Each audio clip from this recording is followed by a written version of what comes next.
went well.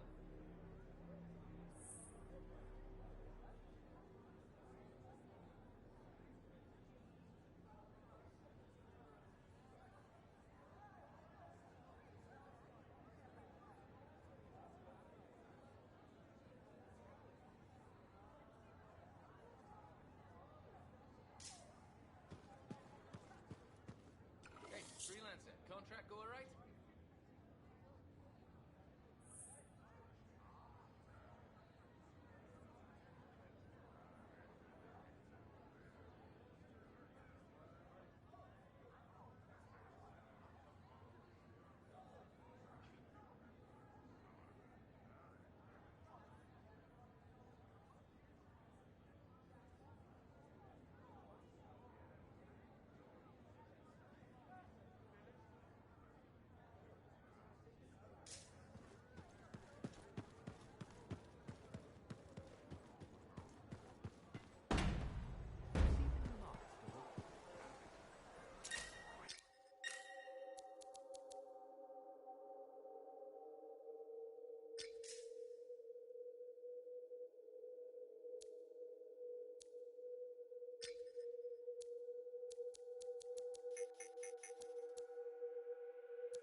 Okay, got some locations on good sites for this auction from some freelancer friends. What can we expect? Stolen fragments will attract the very worst kind of people. Those freelancer friends of yours joining us? Can't reach them today.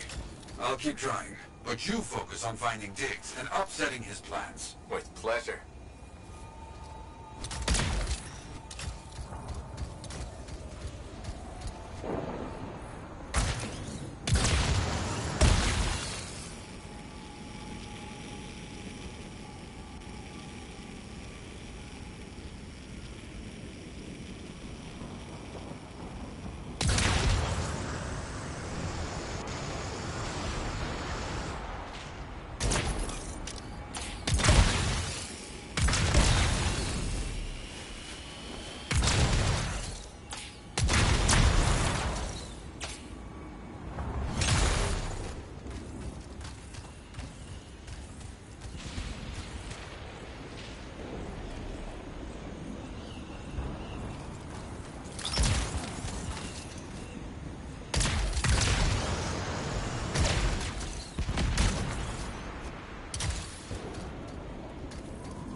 these shady auctions? A long time ago, regulators stole my javelin. Tried to sell it. That did not go well for them.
Why is this site likely for an auction? It's been used before. Outlaws have few original thoughts. Okay, let's see if we can find something. No outlaws in the area. Not getting any signals. Boxes, equipment. We're in the middle of setting something up for sure. Looks like they left in a hurry.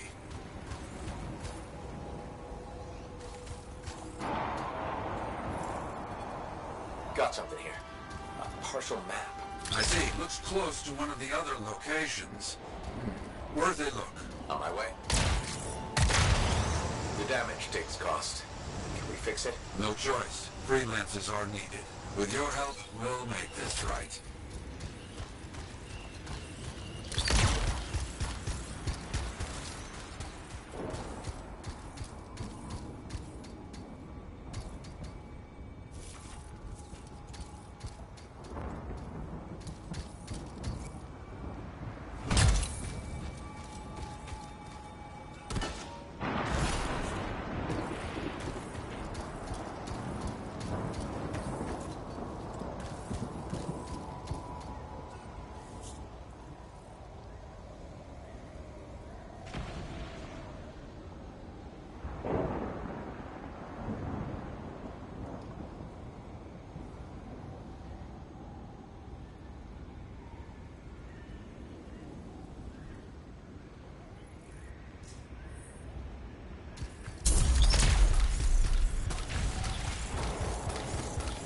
Must be here somewhere. You be careful. This feels off. Now! Hit him hard! Uh-oh, we got company. Get out of there! It's an ambush! Yeah, I got that. Cowards! Enemy locked.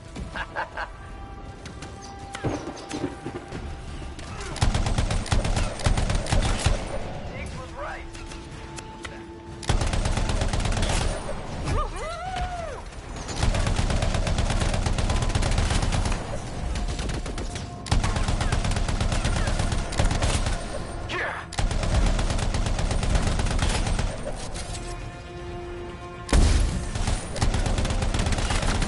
There must be a very high price on your head. Oh, that's cool. What?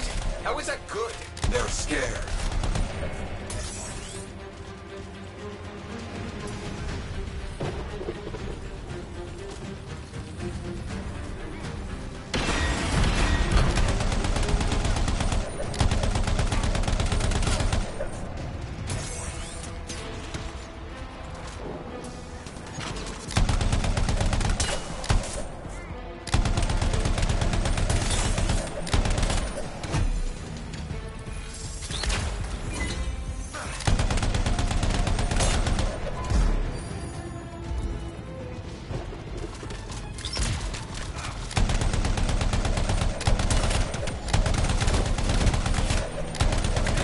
Setup. That map we found led us right into it. He knows we're coming after him. True. I heard he knows far more than he should.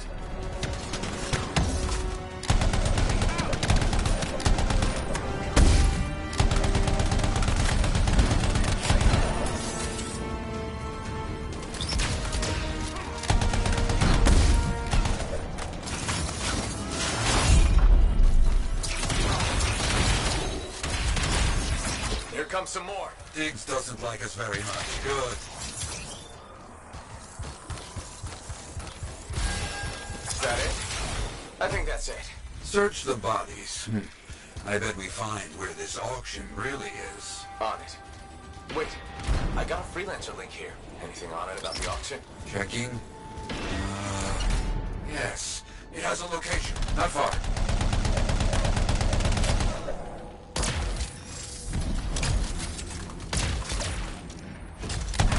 Bring that link back when this is done. Yes? Don't worry. Good. Now I killed this guy and he just froze. And break up his foul auction.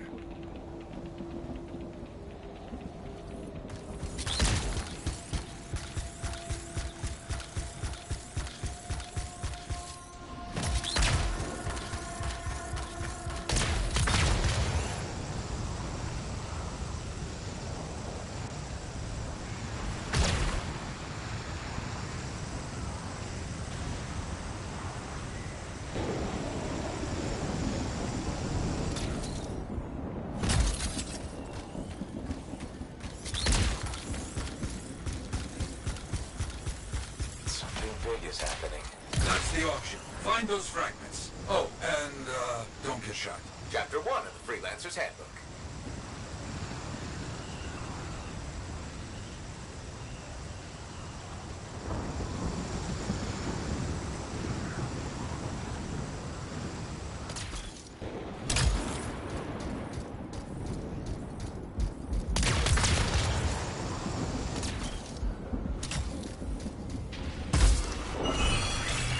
They're at the auction site. A lot of outlaws. This is the right place.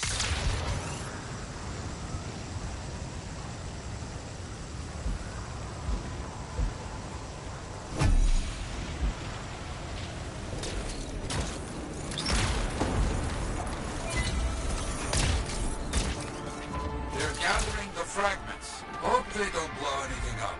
We agree on that.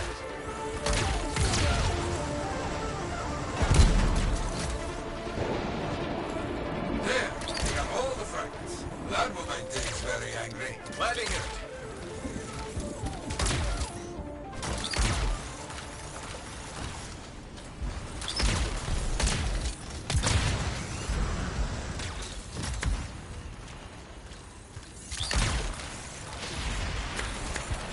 Careful. Here come the outlaws' first customers. Scars, of course. They brought a lot of firepower here. Clearly expecting trouble. That is how they must be paying for the fragments. Weapons. Right. I'll take care of it.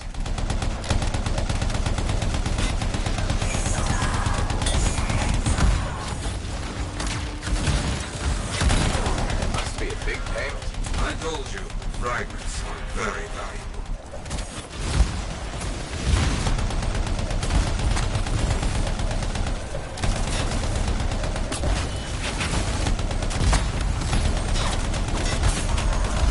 They got him.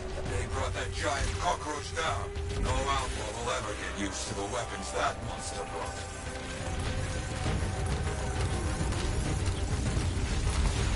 Wait, it's worse than expected. The Dominion is here to buy some fragments. And their auction payment? Will be terrible. Stop them.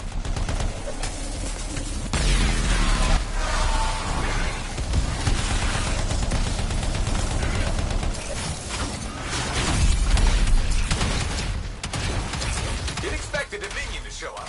They are looking for anything to help rebuild their power.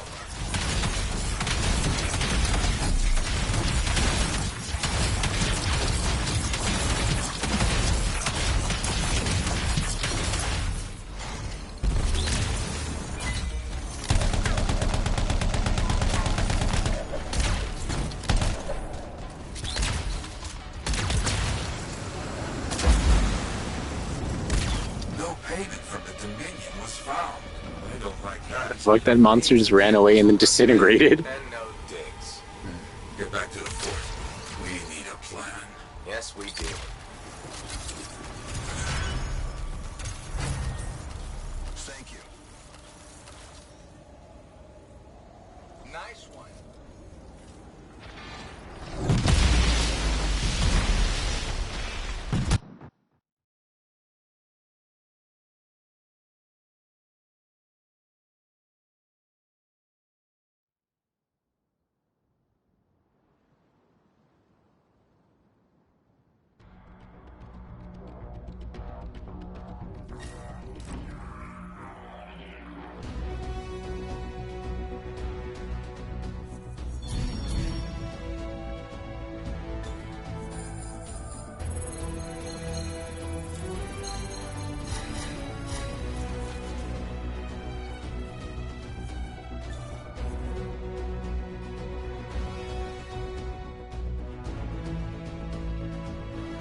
was sick. Much better, thanks. The doctor had the right medication. Cleared the problem right up. Well, that's good to know. We used to wait weeks for things to ship from Anthem. Anyway, don't eat strange flowers that grow by the road next time. Who told you? The fort isn't that big. Everyone knows.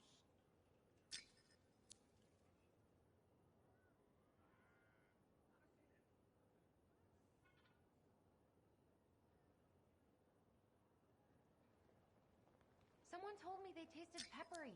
I thought they'd spice up my sandwich. Spiced that sandwich right up, didn't it?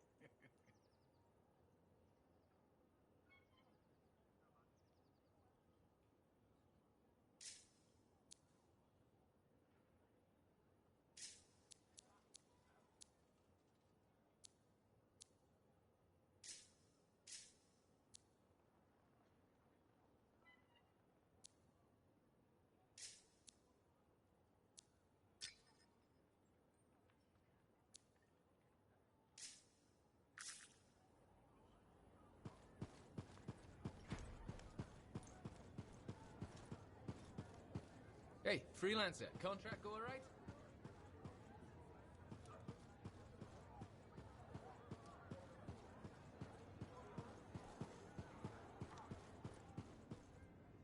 You're back. Good. Listen, back in one piece? Good.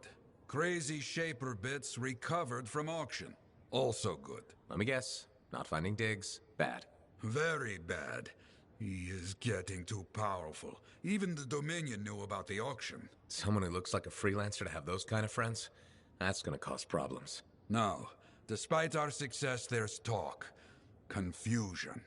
The thing is, Diggs is hurting. Those Arcanists he sold to Scars, we got them back. And we made sure that auction got shut down. Truth. He lost the relics and made some bad people angry. He must be feeling the pinch. Yes, but this makes him dangerous. Reckless. Maybe we can use this. I'll think on this. You? Stay alive.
Freelancer, I trust the contract went well?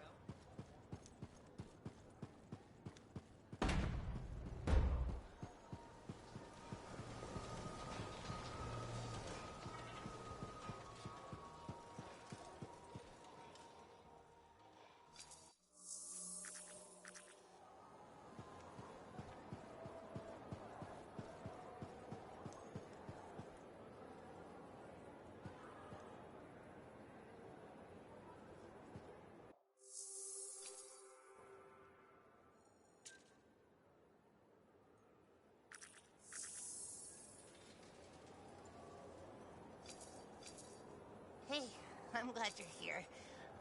To shop for stuff.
details on contracts for me, Matty?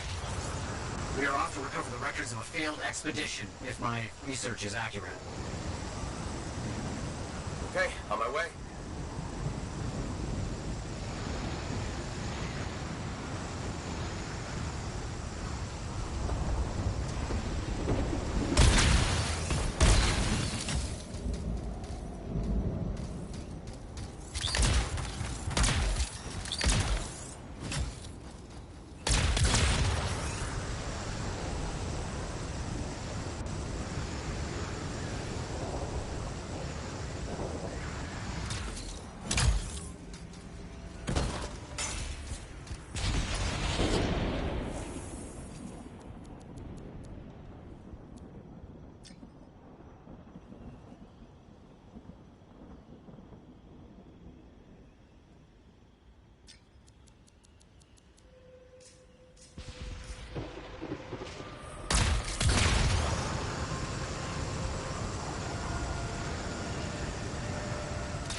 Excellent. Stay right there so I can find the right script frequencies to open that up.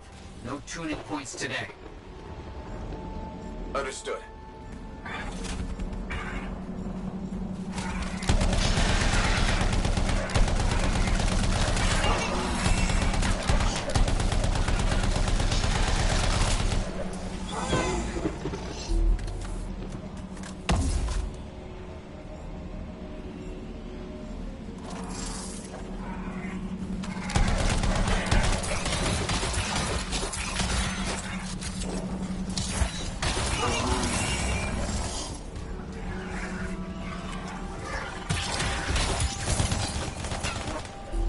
Close, just a little more.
You got a good collection now. Well done. Wait. I have another task for you. That was so much to get done. I found a passage that describes the location for more Arcanist ruins. I'll mark the area. Understood. Let's see what I can do.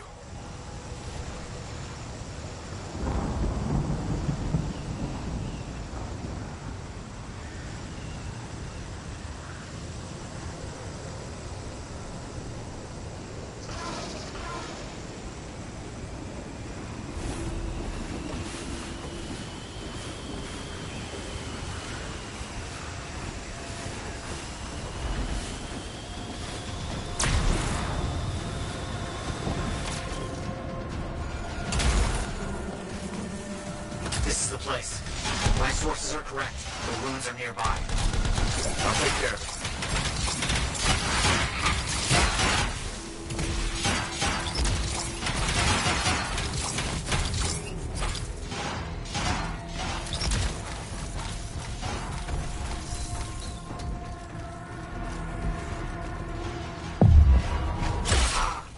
Could there be more?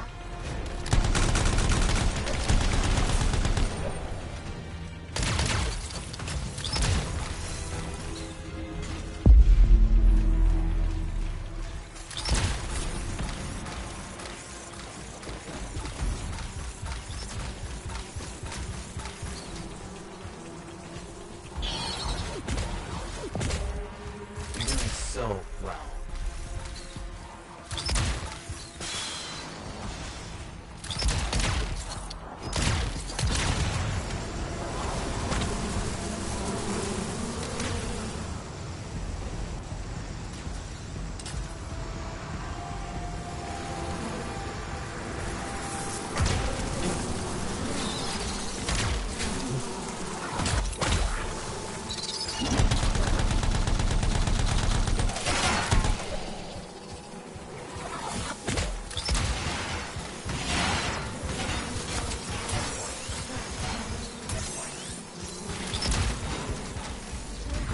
It's a Titan.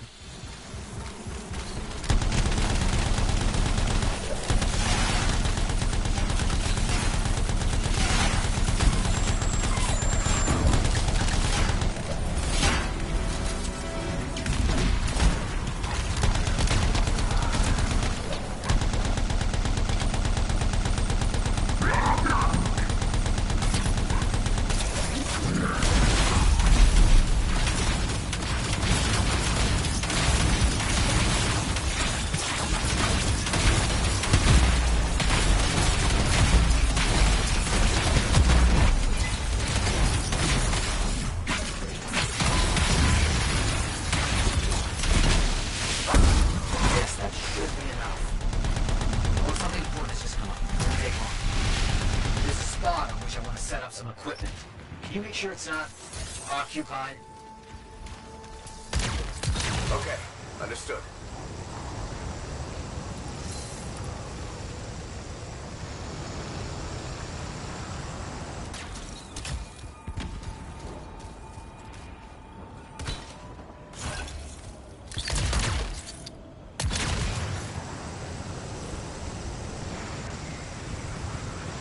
Scars are overtaking this area.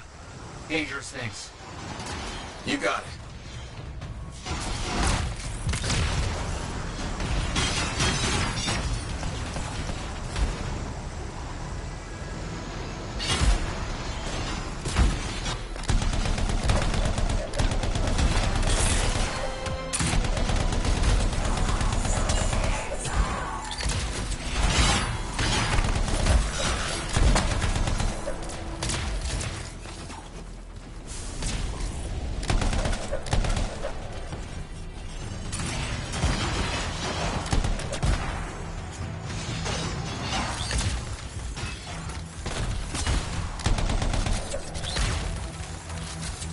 Oh dear. A violent monster of Scars arrived. Summoned no doubt by your actions. Stay safe.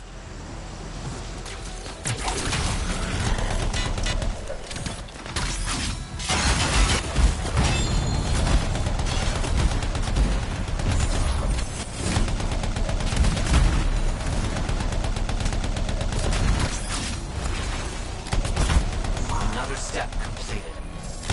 The flying stands still against overwhelming odds.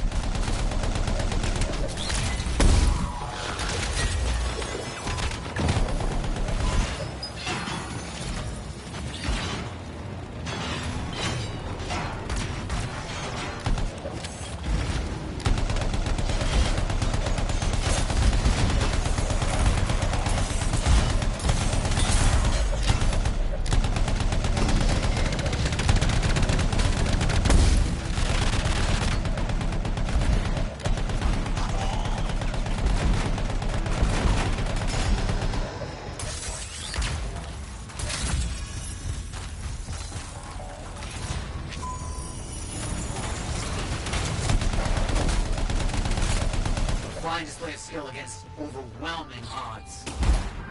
All freelancers like you, amazing work.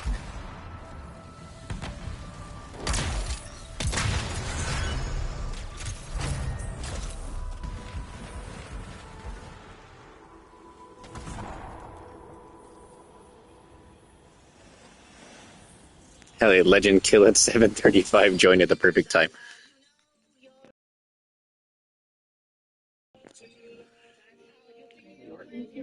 Yeah, no better time for Randy Orton to join the mission until no better time than when it's over, right, Piggy?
Let's get this javelin ready to go.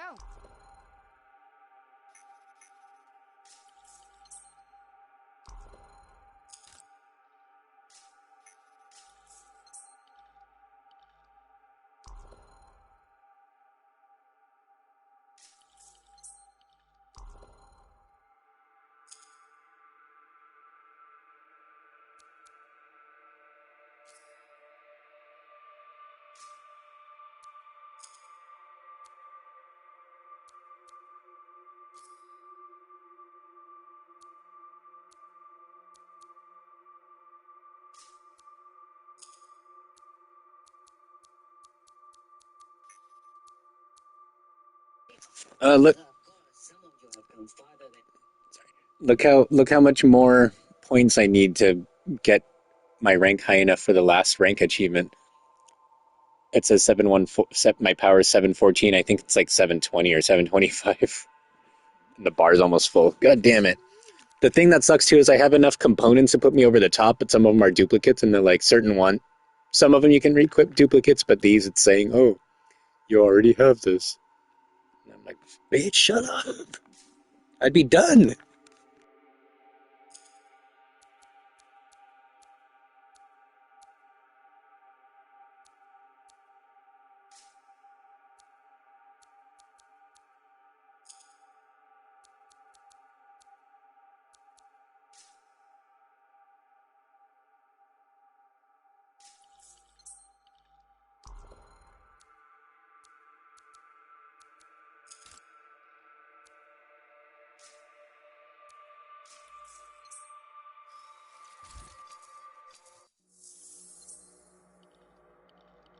All right, let's get started.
wonderful. I'm so happy for you. Hey, freelancer, contract all right?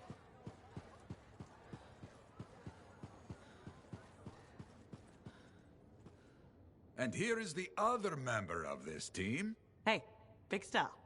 Looks like we'll be working together again. Freelancer Wraith. Good to see you back at it. Hell yeah, back at it. Whiskers here has a plan that starts with "Hello, Diggs" and ends with "Bad guy tears." You in? I'm in. He's done enough damage. Damn straight. Okay, Grandpa, tell us a story. Yes, okay. Diggs has grown very powerful, very quickly. But dangerous people are angry at him. He needs a win. He does, so Wraith will go and fake a distress call. Fancy gear, alone, wounded, middle of nowhere. Easy pickings, right? Diggs will definitely notice. Maybe he comes out to take a look. Okay, let's do it. Oh, and Freelancer. My friends are still missing. I know Diggs is behind it. You find him. You hear me? I hear you.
Right here.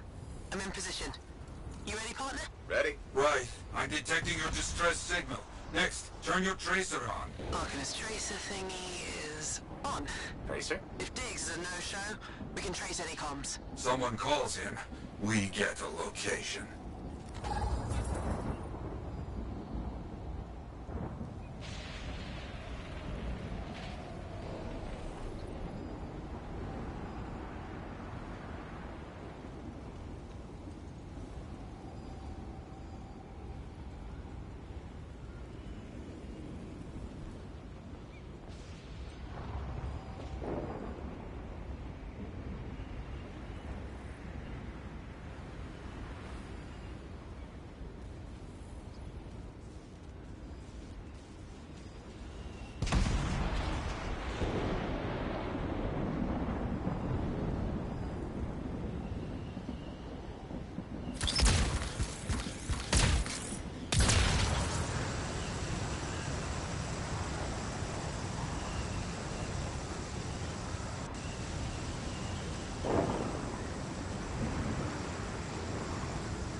taking the bait out there, right? Nothing yet. Hang on. Right?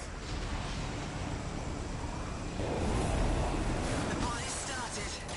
Get over here. Hang on.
Not seeing digs. Right? Not yet.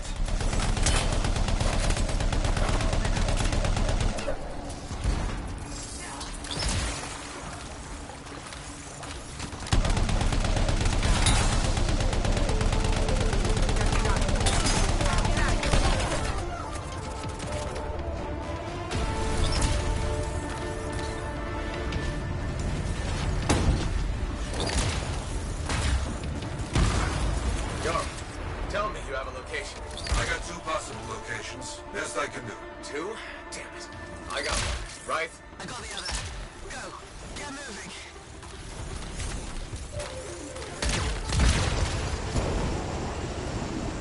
Two signals, Jarl? What can I say? Two signals. Right. Tell me if you see anything crazy. Got it.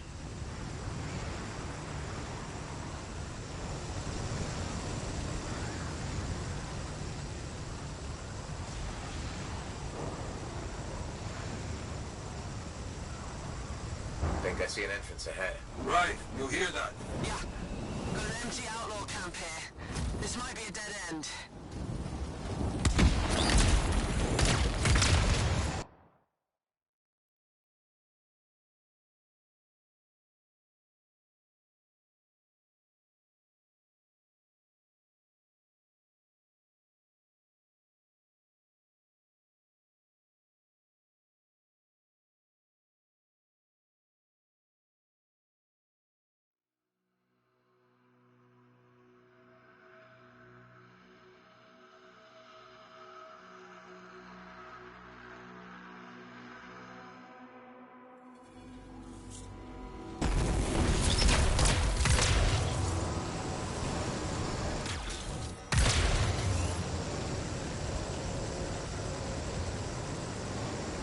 I'm in.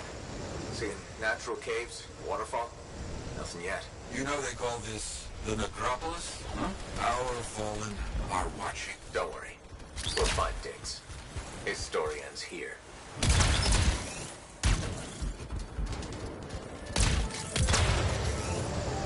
Damn, it's good to get out of that thing.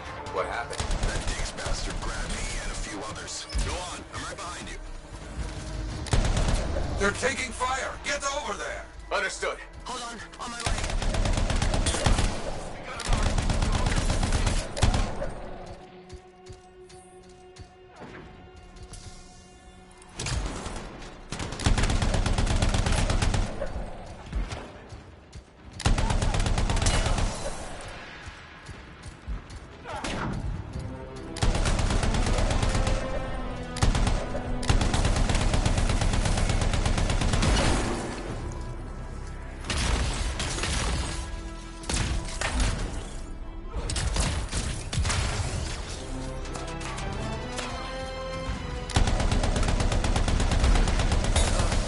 Dominion crates, weapons, armor.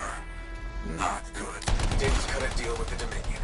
Yes, but with no fragments. What's he going to trade? Plan to sell us to the Dominion. What? Diggs was going to sell him to the Dominion? Weapons for freelancers. That's the deal.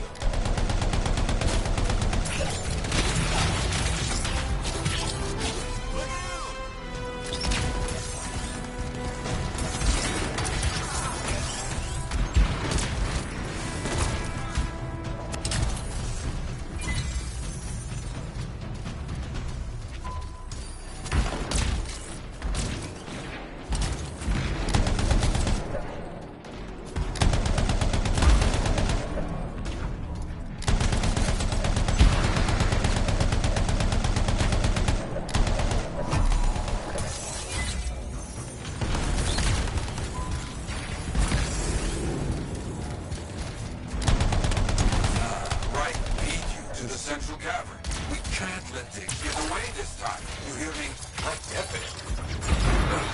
Many outlaws down here. Diggs can't be far. We'll find him. I promise. Finally, let's get that bastard. Yes. Gather the freelancers to fight this coward.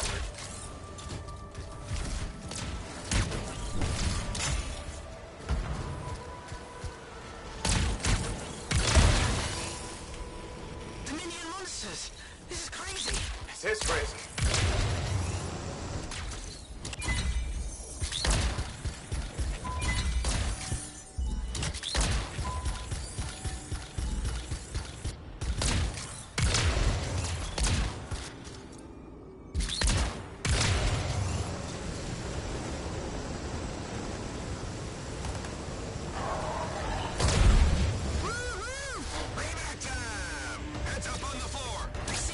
Electricity, yes. Diggs must be using a Dominion device. Take out the generators to shut that down.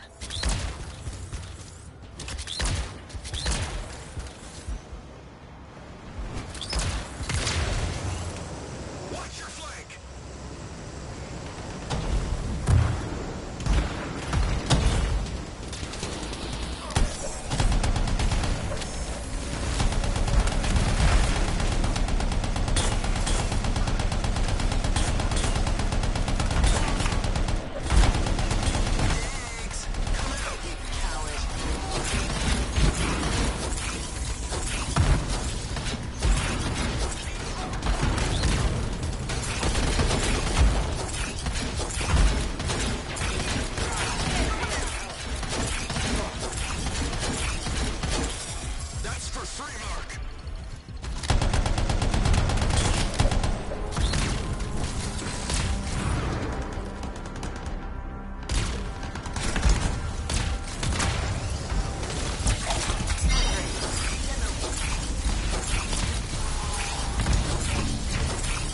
We have to draw Diggs out.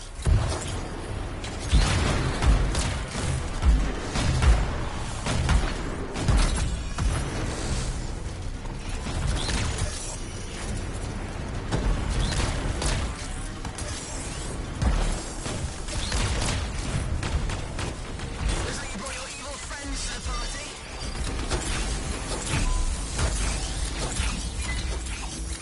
Here to fix my Strider, freelancer. Diggs! About time he came out of hiding. Sure, you caused me a lot of problems, but that, all that must sting.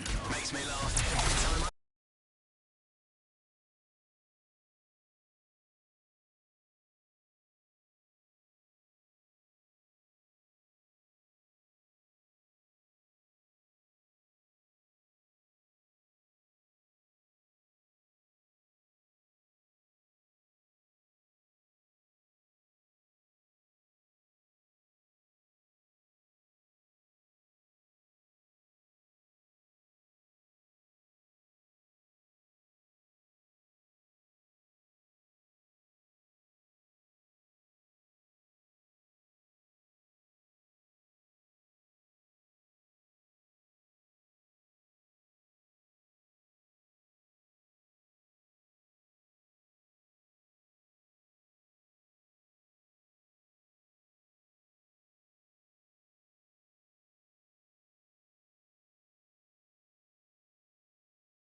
freelancer. Contract go alright? Freelancer.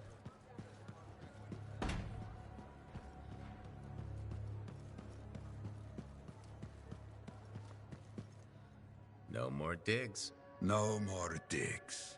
Working with the Dominion in the end. Ah, if people heard even a rumor of a freelancer working with them. Bad. We put a stop to it. Diggs, his people, his whole setup, gone. Yes, you are right. The good in all this. You rescued your fellow freelancers as well. That is also good. Yes, we're done. Oh, you think your work is done? Work is never done, you hear me? I hear you. But maybe we find time later to celebrate, huh?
Legendary event, what is that?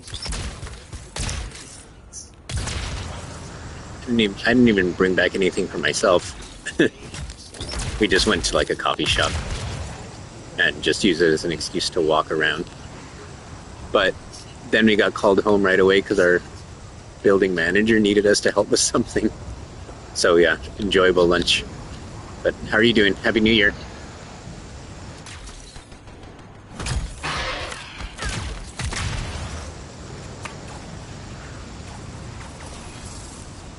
The gameplay's really good. Like, I have fun with it. It's just that there's like 5 missions that you just do over and over again.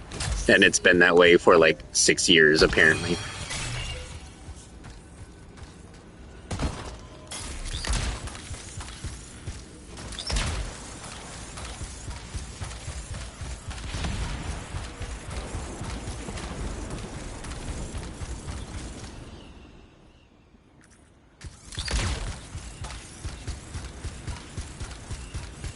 To any Lancers out there, look Local freelancer looking for help with hostiles. That signal isn't too far away. We should investigate.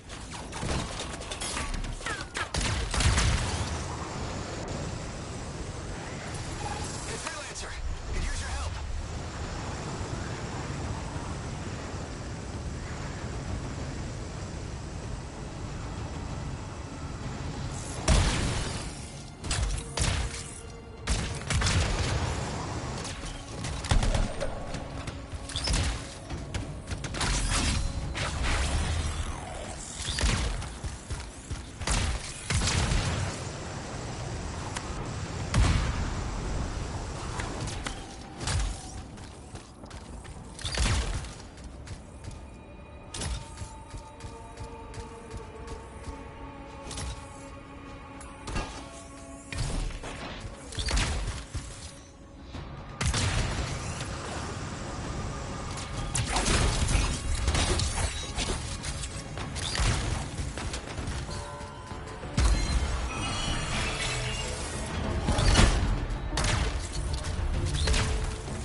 Got company. We can take them together.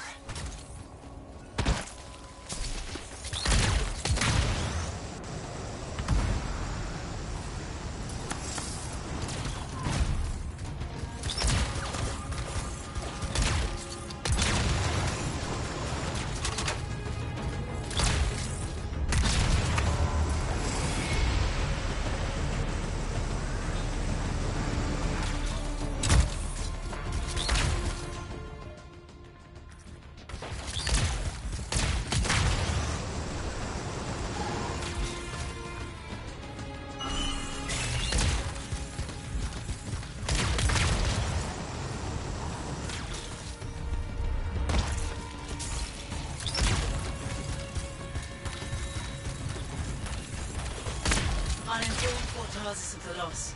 They'll see to the rest.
Yeah, so right now I'm basically just running around trying to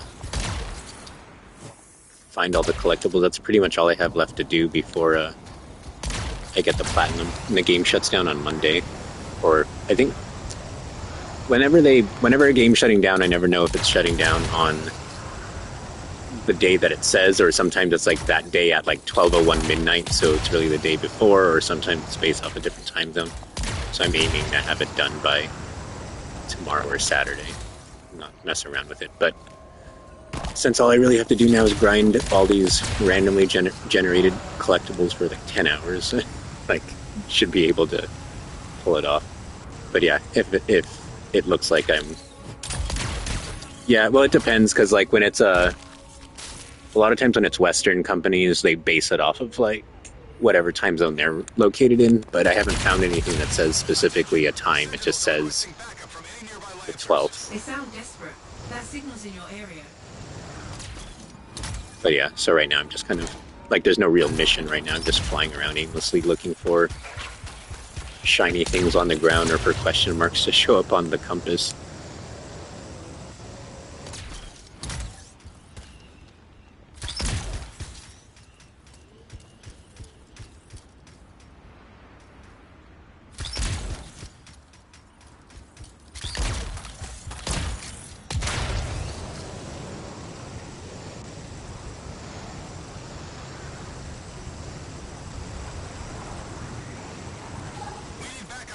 Got you covered, Sentinel. Let's go. Some local fauna is heading your way. Watch the teeth.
Fort Tarsus has been notified of the gravity of this situation.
What was that? It just sunk into a rock.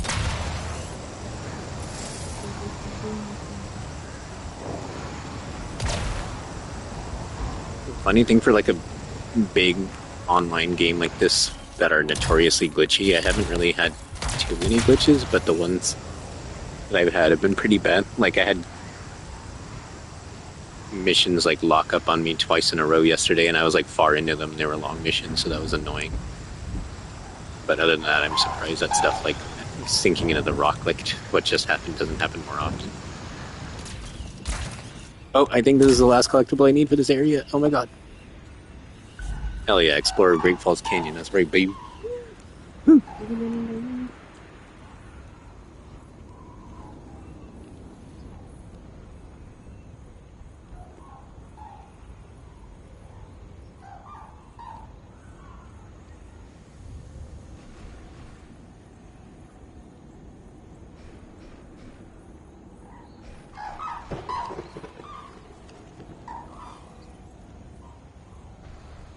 Please, help me.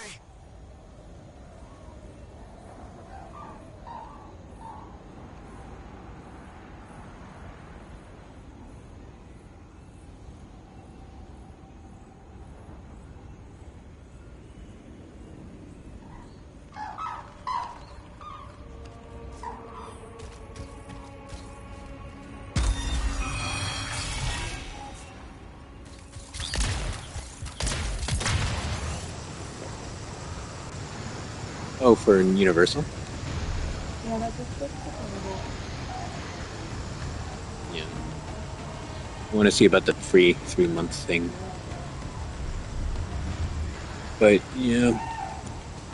So yeah, this has just been my life for the last week, trying to get through this game before it shuts down.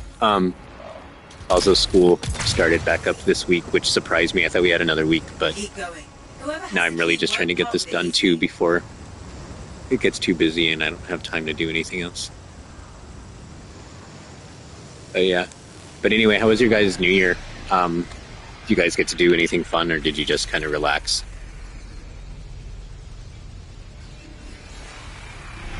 Yeah, like, it sucks because this game has a really solid foundation, I think, but there's like nothing to do, and they never really, I think because the game was really expensive, and then they never made and then it didn't really sell super well after the initial launch because its reputation spread really quick, that they never they never expanded anything. Like, I don't know if this is true, but it's just my theory. Like, look, when you look at the map, it's like so much of the map is just kind of this border, and like there's all this land like off to the east and to the north, a little bit to the south. There's so much land that you just can't go to, that's like walled off. And I'm thinking that they were planning on expanding the game and adding new missions and stuff into all this empty space on the map, but because it wasn't as successful as they wanted, they never did. And they were even promising something called Anthem 2.0, which was supposed to be some big overhaul with a bunch of new content. And then I remember a few years ago, I'm surprised actually it took as long to shut down this game as it took, because I think it was a couple years ago that they announced that they were ending support for the game and there wasn't going to be any more updates, and they announced it kind of suddenly after promising this whole overhaul. But yeah, and that sounds nice too. That was kind of what we did for our New Year's. Like, I mean, we were never really the type to really go out on New Year's anyway, and then nowadays when we're usually in bed by like 9 o'clock anyway, it's like at this point it's a struggle to try to stay up past midnight. And I'd imagine like with Sophie and everything, it's even harder to kind of be in that mindset.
the Stop Killing Games movement, yeah. The idea is like they're suing and trying to push for legislation to make it so that if like there's a game that comes out that you can physically buy, or not even physically, just that you buy in general, and you can't just shut it down permanently and take it away from people, that has to have some kind of offline mode implemented before they're allowed to shut down games. And I mean, like, I don't understand why. I mean, I don't know the ins and outs of how it would work, but I don't know why they couldn't just, like, let the mission still be accessible. Like, I know it varies from game to game. Like, I know multiverses, you can still play that technically. You can just play it offline, and anything you didn't unlock is locked forever in your game, which is like another weird thing. Yeah, that's the argument they're making. But it's like, if what's it called? Yeah, and I guess that's like what's being debated now, because it's like with WoW,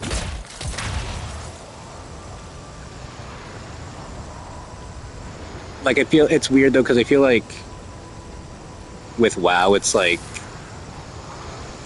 an online, like a massive multiplayer RPG. It's kind of understood that it's reliant online, but it's like this particular, like something like this. Well, the lawsuit is around, what was that game called? Oh, The Crew. It was like a racing game, and like the game itself has like a lot of different single player functions, but then when Ubisoft wanted to shut it down, it was just like the game was just going to be inaccessible once it shut down, even like the single player stuff.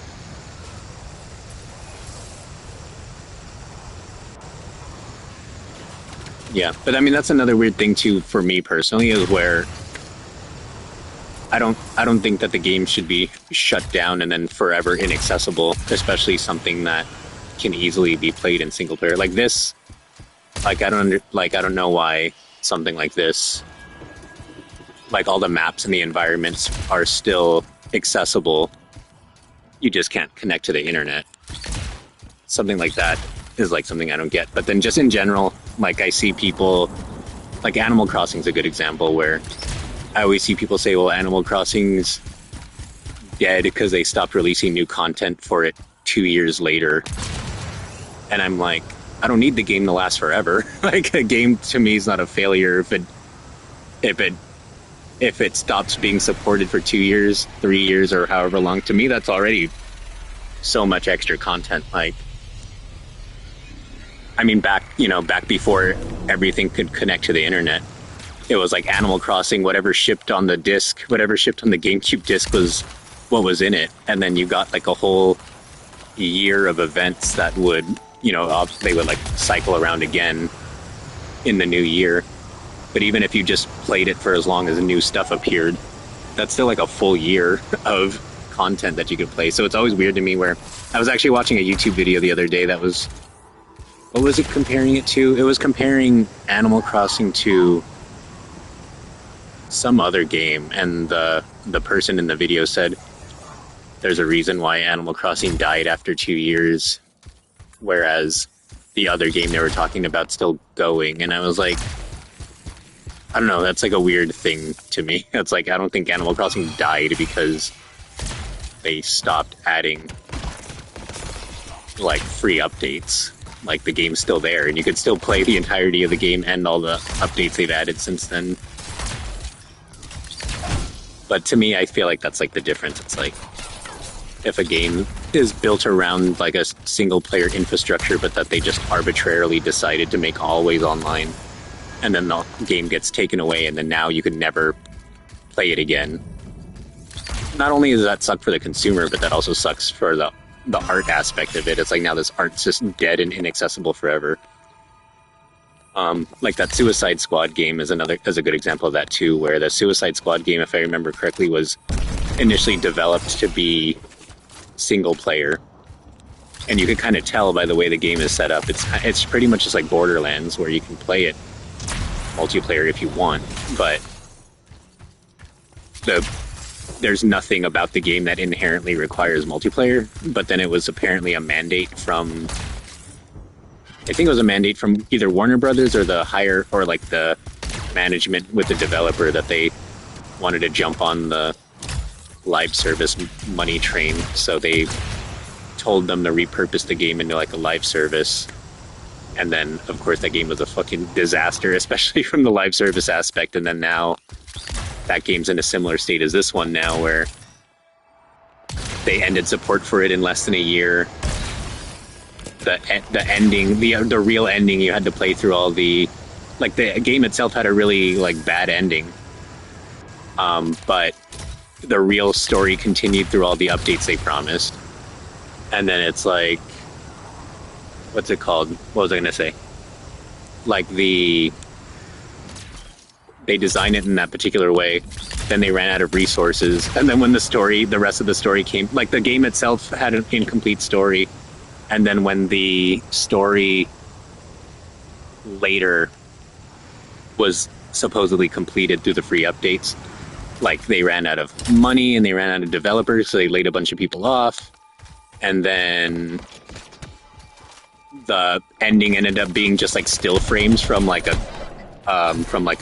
comic book drawings that they seemingly put together really quickly, and they pretty much did it with a voiceover instead of like full cutscenes and stuff. And so like that game's in a similar state to this one, where it'll probably still be around for like a year or two to be able to play.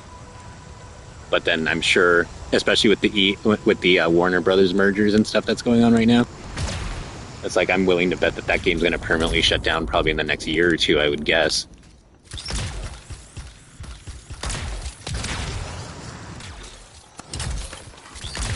But yeah, but I mean, with this game, like, it's advertised as always being online, and that's fine. I think everybody who buys it understands it, but it's still like not, it's still just like a shitty policy, I think, to where it's like, oh, because of whatever reason, because the game isn't pumping out Fortnite money, that now this thing that you bought is just like a coaster at this point, basically. But I mean, I don't know, this game's a bit more complex, so I don't know if it would apply to this game, but I know there's a lot of communities out there who basically just rebuild the games themselves and bring them back in one way, shape, or form.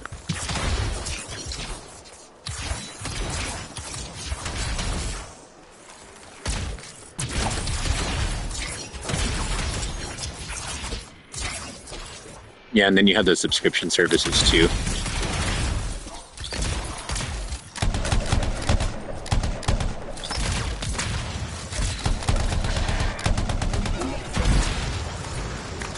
Yeah, well, I mean, I don't even know if it's that as much. I think people just don't know, because it's like, I remember these conversations happening years ago where people would either argue that that's not true, even though it is. But I mean, it's true in the sense that it's buried in these 100-page terms of service that it's not even that nobody reads, but I mean, that's a whole different subject. That I think the expectation is that people don't expect people to read it, the people who build them. But on top of that, it's like, even if you do read them, so like, what does that do for you, right? Like, what happens if I open, let's just say Anthem, use this as an example. Let's say if I bought it, or just any game. Let's say I buy a game, I open it, I put it in my PlayStation, whatever, and then it says a terms of service, and it says, this is a license, you don't own the game, and we could take it from you anytime you want. And then let's say I don't agree with that, right? I'm like, no, I don't agree with that. I don't support that. I don't like the possibility hanging over my head that they'll take it away from me one day. So I decide, you know what, I actually don't agree to this terms of service. So, you know, what happens after that? So you don't agree to the terms of service, they don't let you play the game, but then you can't return it either because now the game's open. Or if it's a digital purchase, I mean, depending on the storefront, some storefronts will let you return it in a certain time frame, but even that wasn't always the case. That's kind of a more recent thing. So at that point, you're just, if you don't agree to it, then you can't play it, but then you can't like return it and get your money back either. Yeah, but I think that's also part of the dispute, because like games, that lawsuit, well, the lawsuit's mostly in the UK, but it'll be interesting if it goes through, and it's made progress from what I've read. But I haven't been keeping super close tabs on it, to be honest. But the the understanding is that the particular game that the lawsuit that's around, which was The Crew, like that also was like a physical game sold physically through like, you know, through brick and mortar stores, which had content that can be accessed through single player. But then once this shutdown went into effect, it's like even all the single player stuff goes away and all the physical discs become unusable, because they all, you know, regardless of if it's purchased physically or digitally, it's all the same. It's all off the same servers and everything, the same infrastructure. So it's like once it's in that particular situation, I get that's part of where the legal challenge is coming in from. So.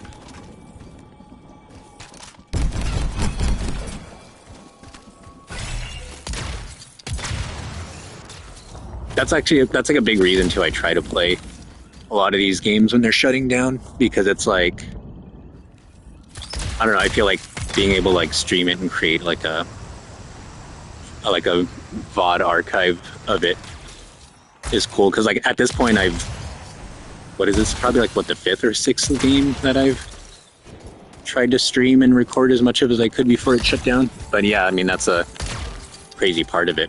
And I guess that's like another aspect of it.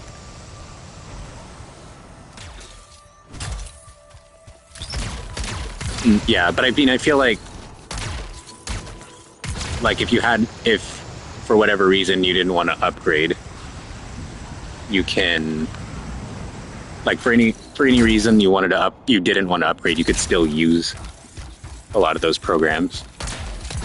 And I guess, like, not to be like pedantic either, but I was thinking, like, I remember, like, for the knife analogy, like the Ginzu knives, they usually would have lifetime warranties where you can replace them if you invested in them. But I mean either way, like, I'm thinking, like, you know, even like I was saying too, even outside of the consumer aspect of it, I'm sure, like from an art preservation standpoint, like even something that is a commercial failure, it like sucks to see something like disappear. To me, it's similar to how like a lot of these companies, like I guess Warner Brothers. I know Warner Brothers is the same company is saying that they were like basically deleting movies. Like there was that Coyote versus Acme movie. There was the Batwoman movie or whatever, and they never even released. But it was like, oh, however the tax breaks worked, it was determined that they would save more money by writing it off than they would by putting it on their streaming platforms like they plan. And it's like, the thing about that too was, I mean, I didn't even really buy that story, because I remember for the Coyote movie in particular, because there was this kind of like internet outrage or whatever around canceling that movie, and like big people were like bidding on it, like Amazon I think, and Netflix were bidding on it, and then they ended up just denying all the bids and just decided to write it off anyway. And from the reports that were coming out, it was like a lot of the reports were suggesting that the money that was being offered to them by some of these bidders were outweighing the projected tax write-offs, but just for whatever reason, they just didn't want it out there. But that doesn't mean that as a piece of art that it didn't have that it shouldn't have had a chance to like exist and be absorbed by the audiences that were looking forward to it. And it just becomes another kind of result of the commodification of everything to an extreme degree. Which is like the only reason, back to framing it with like live service, that's back to why like all these live service games exist to begin with, because these like hedge fund managers who don't work in video games see the line go up with something like Fortnite, and they think everything is going to be the next Fortnite.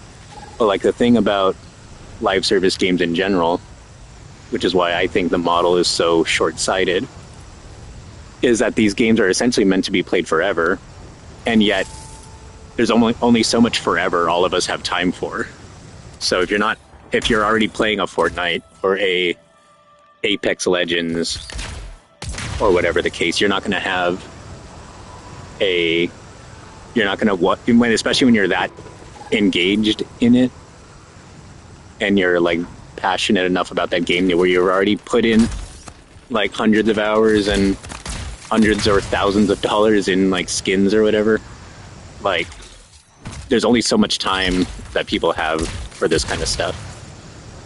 So Anthem is not going to be the next, like, Anthem's failure or success, or Suicide Squad's failure or success, or any live services failure or success. I don't think should be measured by like chasing Fortnite and Call of Duty Warzone money. But like so often, it's like if games don't reach those heights, and especially if they don't reach them almost immediately, then they're just written off and destroyed or locked out.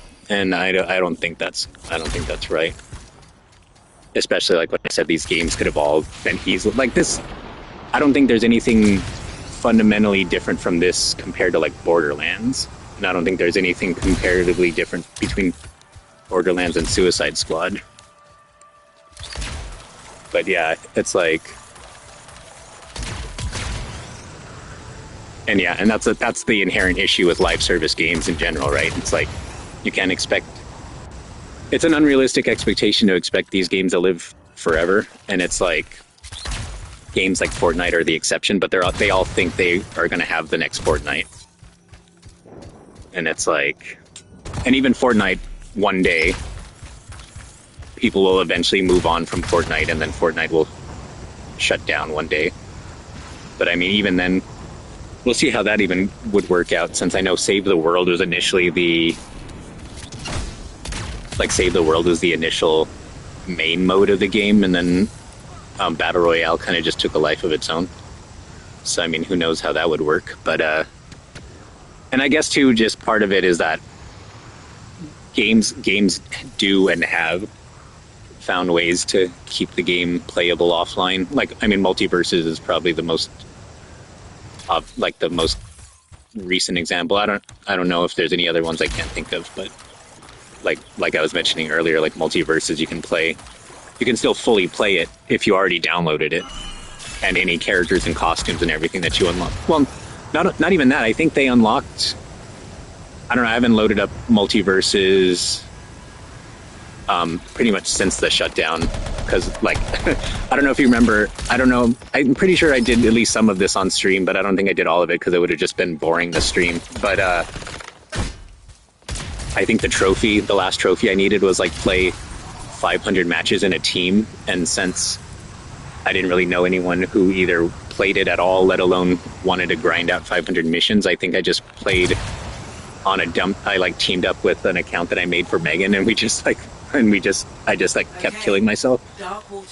And that took like God, what was that, like 12 hours of just like killing myself while I was like watching movies and TV shows on another screen. So yeah, so after I did all that, I was like, I needed a long break from the game. But if I remember correctly, they unlocked every character for you when the game shut down, even if you didn't unlock them while the game was active. The thing that was locked out if you didn't unlock them was the costumes and stuff.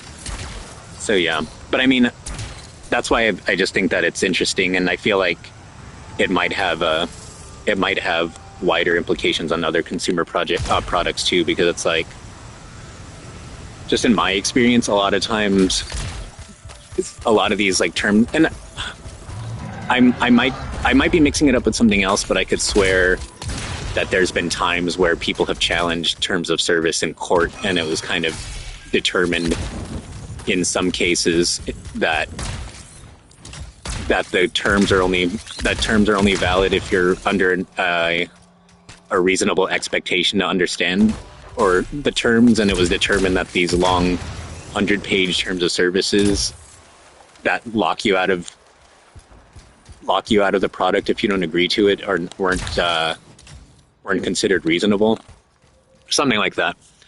But just in my experience, I know that there have been so many cases where it's like these terms of service exist because they don't expect people to challenge them, and then because they don't have the time, the resources, or the knowledge to directly do so. But a lot of times when they are challenged, it's ruled off. I mean, who knows now, because consumer protections have been eaten away so much in the last couple of years, especially. But it's like often. It's like whenever the stuff is challenged, it doesn't hold up. It's just kind of there in the hopes that nobody will challenge it. That also might just be me speaking from like a wrestling fandom. Oh, cool! I completed one of the collection challenges.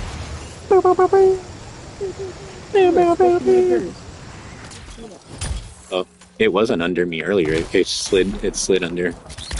It wanted to be near me. No. But yeah, no, I was sorry. I got sidetracked, but I was saying like I could just be speaking from my like wrestling fandom too, because like that's like one of the clearest examples of that, where they have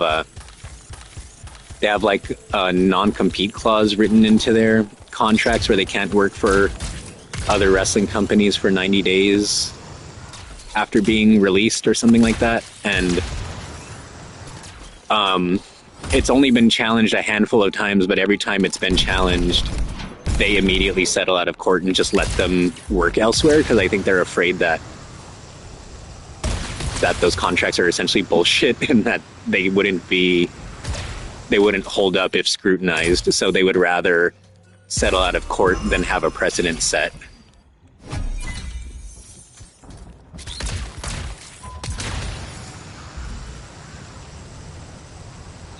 Yeah, and I mean, that's part of it too. It's like, what would that process even look like, right? Because it's like, they're gonna, and I haven't ever tried to return a game because of terms of service, but I've tried to return games before when there's been like I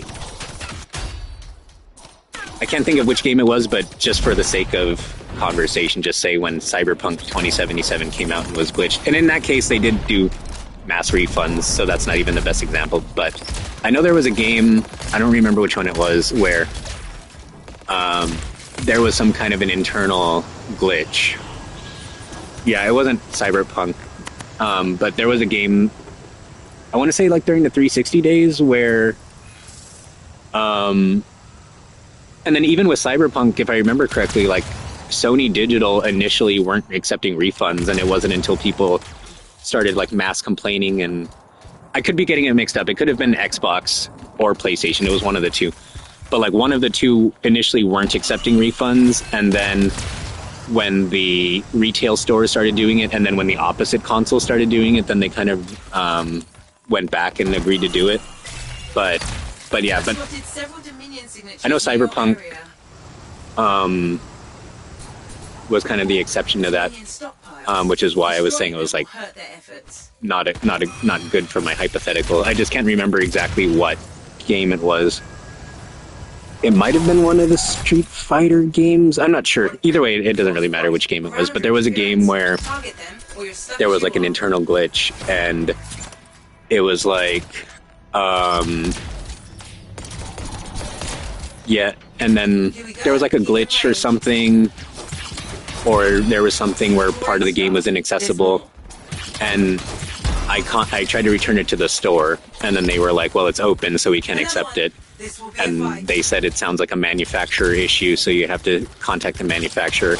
Then when I would contact the manufacturer through the customer service line, it was like, well, we don't handle refunds for products or anything like that, so you would have to go through the store you bought it from, and then it just created this loop that I just kind of gave up on because nobody was willing to help. And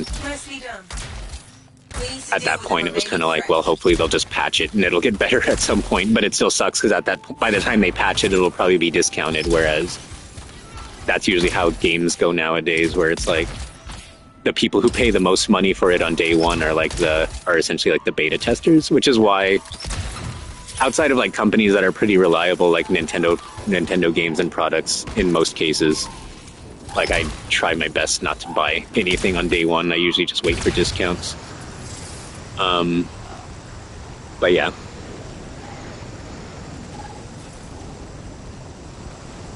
Yeah, that's the thing too, though, and I don't know.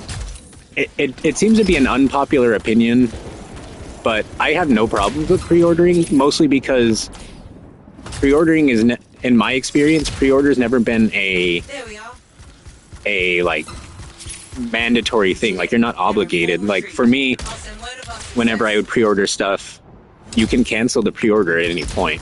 And then if you buy the game, but then if you pre-order the game and don't cancel it and receive it, but then you find out that there's some kind of glitch that goes viral,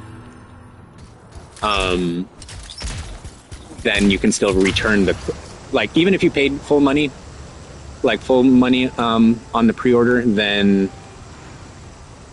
like, you know, you'd get your refund if you return it, or if you cancel the pre-order, you just get the money back. And even then, it depends on the location. Like, for example, like when you're in store at GameStop, they take your money right away because you're doing it at the register. But whenever I pre-ordered stuff, and I very, very, very rarely pre-order stuff from GameStop at all, let alone online. But when you pre-order, whenever I pre-order stuff online, they don't charge me until it ships. So I do almost all my pre-orders through Best Buy, and they never charge me until the game comes out. Which is part of the reason why I don't have Metroid Prime 4, because that game got delayed for so long that I had pre-ordered it on the Gamers Club discount. And now that the Gamers Club discount doesn't exist anymore, there's an error in their system where it's not shipping to me because the system, I guess, doesn't know how to process those discounts on a program that hasn't existed for like 5 years. But yeah. And yeah, that's a weird thing too, because what was the last thing? Maybe it's even like a red card thing, because like we have Target red cards, and I know when we pre-ordered the Switch 2, they didn't charge us for the Switch 2s until they came out.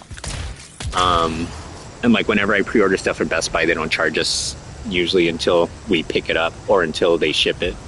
But even if they did charge me when I did the pre-order, like I still have the option to refund it or return it as long as it's unopened. So like that, I mean, like I said, I don't usually buy stuff on day one anymore, but even sometimes when I do buy stuff on day one and I don't get around to opening it for whatever reason, and then it drops in price and gets cheaper somewhere else, like I've done that a million times at this point, where like I'll pre-order a Nintendo Switch game, I don't have time to play it I don't have as much time to play it as I thought, so I never get around to opening it.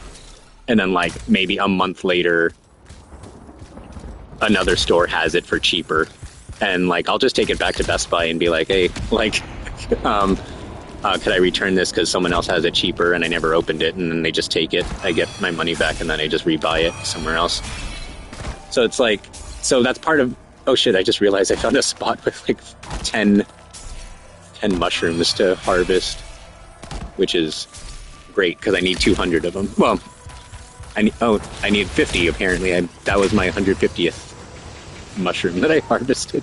But yeah, so like that's the thing, like I'm assuming different stores have different policies, or how you pre-order it has different policies, or maybe they have special policies if you have like the store branded credit card or stuff like that with how they charge you. But yeah, like in our experiences, like like I said, unless we pre-order it in store, and even then when you pre-order it in store, you have the option of just doing a minimum of $5 and it doesn't penalize you if you don't do a full pre-order.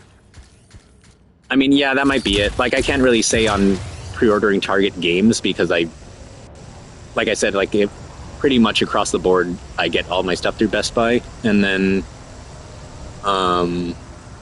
again, like we have Best Buy store cards and Target store cards, so they might do it differently if you're using the store card, but like either way, I'm always kind of, even if I do get charged, like if I hear there's something wrong with the game, I usually take it back or like immediately return it rather than just like shrug my shoulders and let's keep it regardless. But I mean, I've been pretty lucky like with that. Like I said, I'm kind of choosy about which games I buy on day one, so I haven't had something like that happen to me in a long time. I think the last time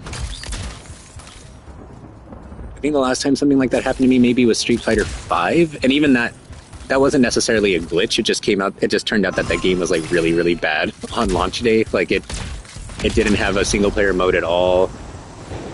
How did they do Cyberpunk? I know if you order it online, you have the option to like mail it, but that's such a hassle. I think they still had curbside service and that kind of stuff at the time, but I don't remember because I had pre-ordered Cyberpunk on that same Gamers Club discount that I mentioned that we pre-ordered Metroid on. So we actually didn't return our Cyberpunk when we got it. We were just like, when we got our Cyberpunk, I was like, well, I already got it for like $20 off, and I'm sure they'll patch it. And we didn't have a ton of time to dedicate to that game on launch date, so I was like, by the time you get around to it, I'm sure it'll be patched out and be mostly fixed. And yeah, I was gonna say by the time we had time to play it, it was fixed. But to be honest, we still haven't played it. It's still sealed. Well, yeah. Well, I mean, they did have ways to return stuff during COVID. It was just handled in the same way that it is like that they did purchases. So it was like they had curbside, they had, because I vividly remember that it wasn't like a game, but I think there was something I had to return at Best Buy around that time period. And it's like, since I don't drive, like all of their things would be like, oh, say, you know, put in the chat, not chat, Jesus, put in the put in the box which parking space number you're parked at, and someone will come to your they And I would always just physically stand in the parking space and then just leave a note being like, I don't have a car, but I'm standing in spot number 9. and they would just come out to me, and then we're all masked up, and they're usually wearing gloves, and then we would just do it that way. But then also you had the option to just mail it. And they usually, like, whenever you would buy stuff, they would either give you an option to print out, or they would provide a return label where you can just do that and then just drop it off at like a post office or something like that, or leave it with the mail person when they came by. But yeah, you're reminding me of how weird that time period was as for someone without a car, because it's like, in some places, like, I don't really go to Walmart that often, but Walmart still has it like that, where the only way that they completely eliminated, at least the one in Burbank, I don't know about every Walmart, but the Walmart in Burbank, they completely eliminated the ability to pick up online orders inside the store. Like, the only way to pick it up is supposed, like, quote-unquote curbside behind the store. And so every time I go over there to pick up something online, they're like, "Oh, tell us which parking spot you're in," and I got tired of standing around awkwardly in parking spaces, so eventually I just started walking straight up to the receiving center, which I guess you're not supposed to do because they have it kind of roped off. But I usually just walk up and be like, "Yeah, I'm picking up an online order, but I don't have a car, so I'm not going to select a parking space." And then they'll just go get it and bring it out. But yeah, COVID is fucking weird. When everything was curbside and you don't have a car to park at the curb with.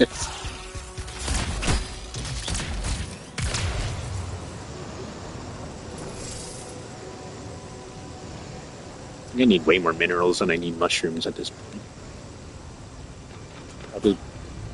Probably grind this out until 2 and then try to stop by Kaiser before people get out of work.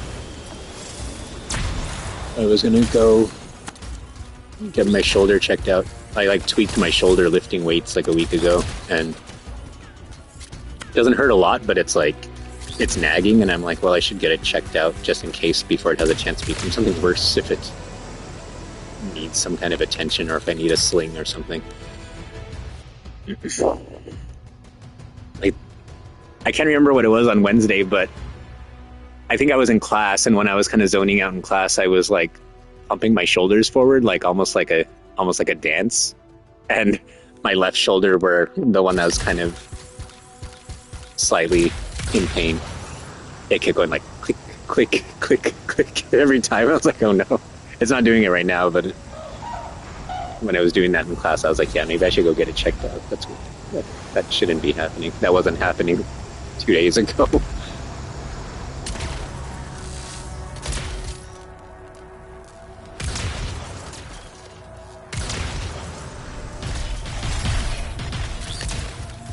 Yeah, I mean, that was another reason I wanted to go too, because like, it's a long story, but our gym, long story short, our gym ended up like doubling our membership costs, so we canceled it. So I haven't been going as much as I used to, but I've been trying to just like keep exercising just at home with like dumbbells in the meantime. But that was another reason I wanted to go too, just to make sure it's okay, because it's like exercise will help make it better, especially when it's stabilized. But if it's I feel like if a doctor looks at it, they can tell me whether or not it's more beneficial to rest it at this point or if it's okay to exercise on it. But I also don't want to be one of those people who is like, oh, it's fine, just ignore it and just keep doing what you're doing, and then just like make it way worse. Because that I feel like back when I worked at the physical therapy clinic, I feel like half of the people that we had coming in for routine therapy were people who were like, well, yeah, it was like hurting a little bit, and then I was like, oh, it's fine, I could just ignore it. And then one day it just popped, and then I went, and then they said I tore it. Like, so I'm like, yeah. I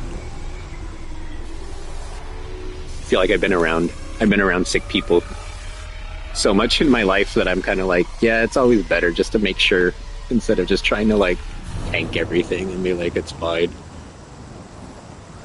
I'll lift double the weight to prove a point, and then just fucking rip your shoulder out of the socket.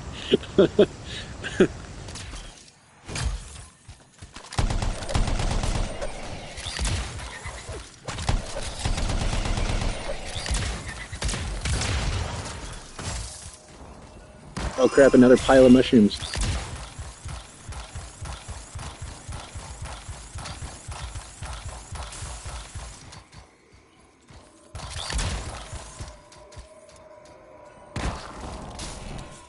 I mean, it helps, but I guess it also depends on what kind of exercise it is. If it's like concentric, eccentric, or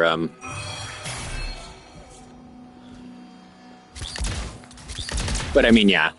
I mean, the idea, like, contracting will help with stability. Wait, why are there 5 different question marks right on top of me all of a sudden? What is all this? I almost didn't notice all those. I don't want to read all that. I've been trying to read it so I could absorb the story, but sometimes it's like these giant paragraphs, and I'm like, I'm actively getting shot at. I don't want to read all this right now.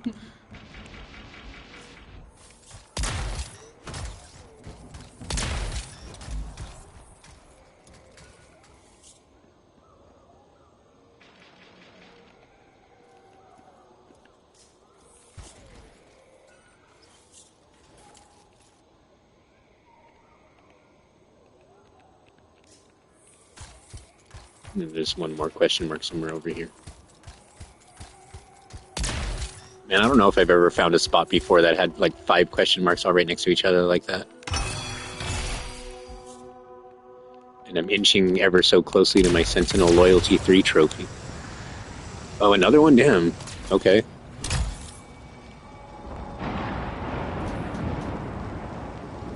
Yeah, for sure. Like we still have LA Fitness, but they're like they're kind of further away from us, so it's not as easy. Because the gym we used to use, what the fuck? All these mushrooms respawn. Hell yeah. The gym we used to use was like a 10-minute walk from us, and then now our LA Fitness, the closest one is like a 50-minute walk or like a 15 to 20-minute like bus ride, and it's like I've been going there. I've still been going to that one periodically, not as much as I was the closer one, but it makes it harder on Megan to go since she works all day, and then we try to avoid crowds. But of course, you know, when people get off of work is when everyone's showing up, so it's like that's like the busiest time. Plus with the rain and everything the last couple weeks.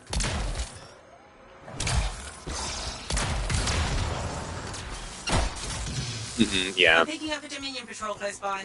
That could become an issue.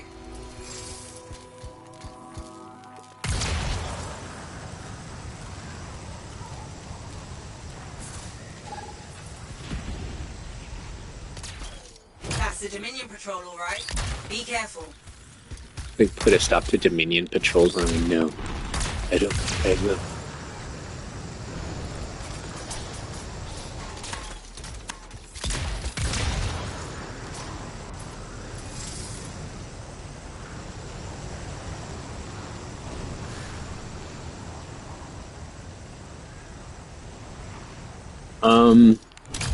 The closest Planet Fitness I'm aware of to where I'm at is the one downtown on, like, by Pershing Square. Not sure. Do you know of one that's closer than that?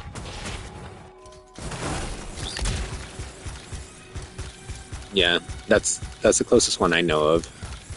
And then all of these Gold's gyms all got turned into EOS gyms lately.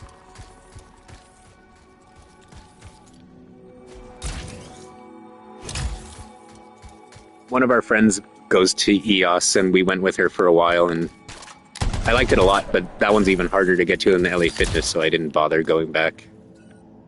We did like a free trial. Karif is complete. You are worthy. Enter. Wait, why am I getting the load screen? Oh, what the fuck? What is this? Clearly. Make offering for what?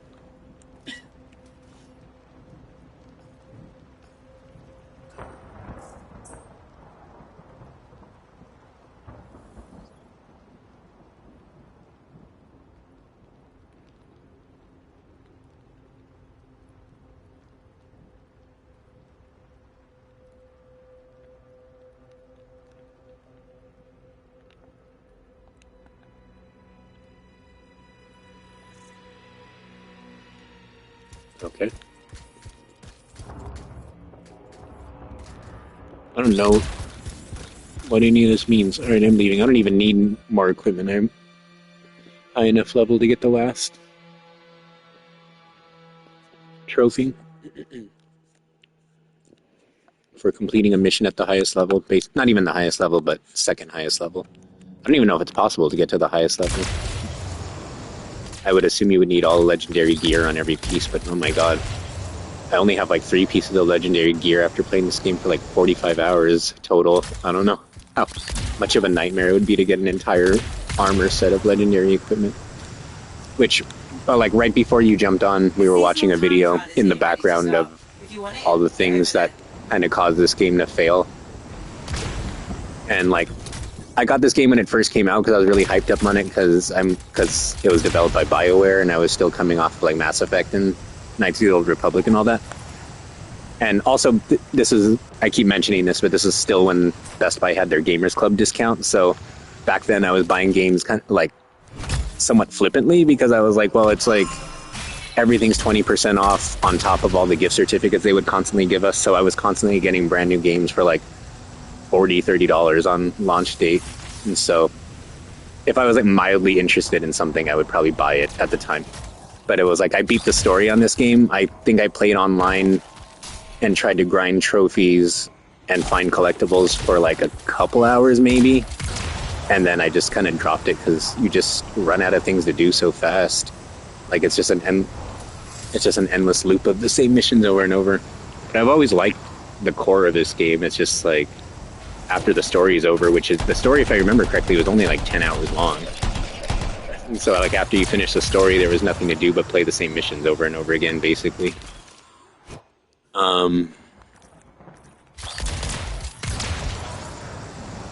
But yeah, we were reading about how when the game launched, apparently a big complaint that early adopters had was apparently the drops were really few and far between, and you never got like good equipment even when playing on the highest levels. And it took them a while, but they eventually improved the drop rates. But that was months and months after the game had come out, and most people had already given up on it by then. But yeah, to me, playing it now, that's hard to imagine because the rare equipment drops so rarely as it is. Like once you max out your level, which you also max out your level pretty quick. I think I maxed mine out at like 25 hours of playtime. And then after that, experience points do absolutely nothing, which is that's like one thing I would change about the game too. It's like make experience points give you some kind of other bonus once you've already maxed out your character, because at this point I've probably accumulated more experience points than I needed to go from level 1 to the level cap. And it's all meant nothing. Like I can't convert it into any kind of currency. I can't upgrade any of my gear to maybe a higher strength or rarity. Like it's just there's no point, which I'm sure discouraged people from continuing to play for long periods of time too. But let me play with more focus. I'm actually just wandering around aimlessly, and it's kind of been working because I found so many mushrooms and collectibles, but there's a few specific areas I need to explore that I should probably go to instead. But yeah, like that, I feel like that's a big part of probably why people kind of drop this game too, is like you just run out of things to do. And once you max out your character, your experience points do nothing.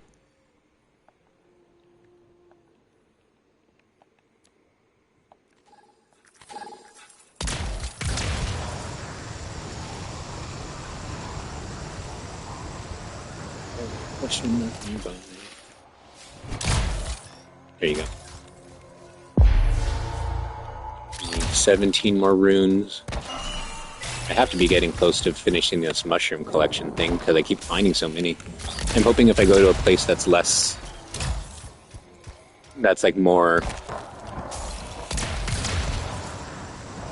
like to a more like mountain terrain instead of these forests, that all these mushrooms will be replaced by minerals, and once I collect all the minerals, that's kind of the biggest grinds. This is actually going by faster than I was expecting, and it helps that I went out of my way to try to collect a lot while I was playing the normal game. But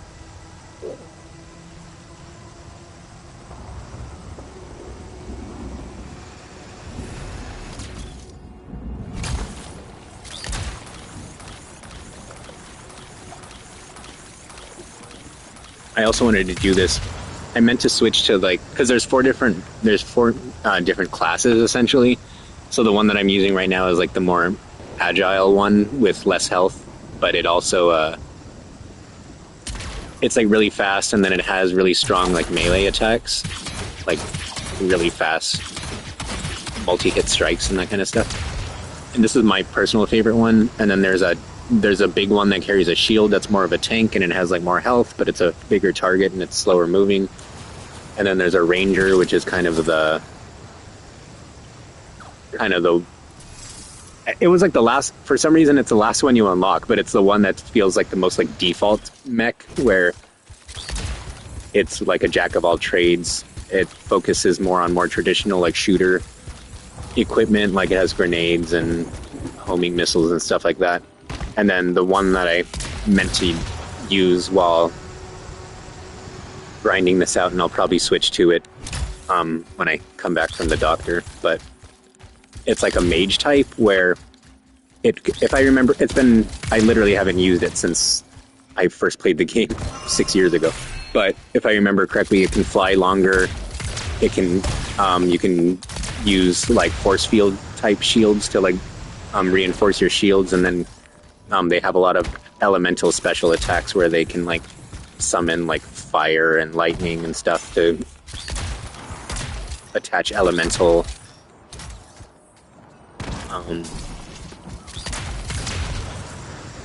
like elemental weaknesses and stuff to opponents.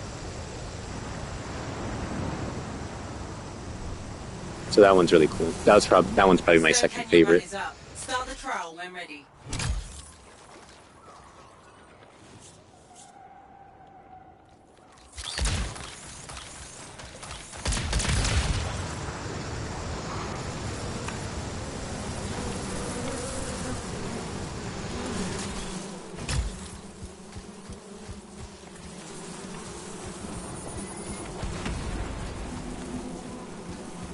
I saw a question mark pop up on the thing, but I lost track of it.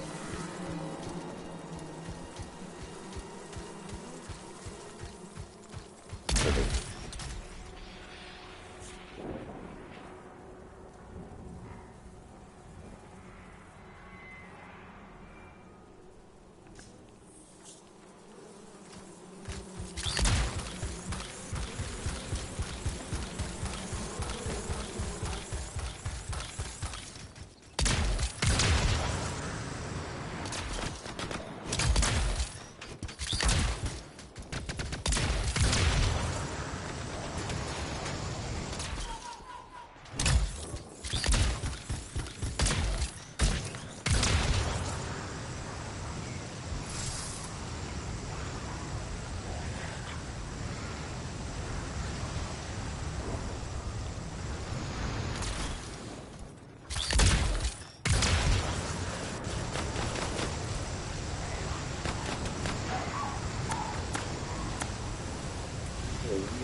There's a landmark that I'm missing in this general area. Let me go back here. Let me use that as a marker and then go south. I was hoping to find more documents here. Apparently when I was looking at my collectible list, I was wondering why there was a whole set of collectibles that it said I found 0 of. And I was like, that's impossible. I've been playing this game way too much for there to be 0 of anything. But apparently there's certain documents that only spawn in the free roam mode. So I'm trying to find a lot of those too. I found some of them, but not as much as I'd like.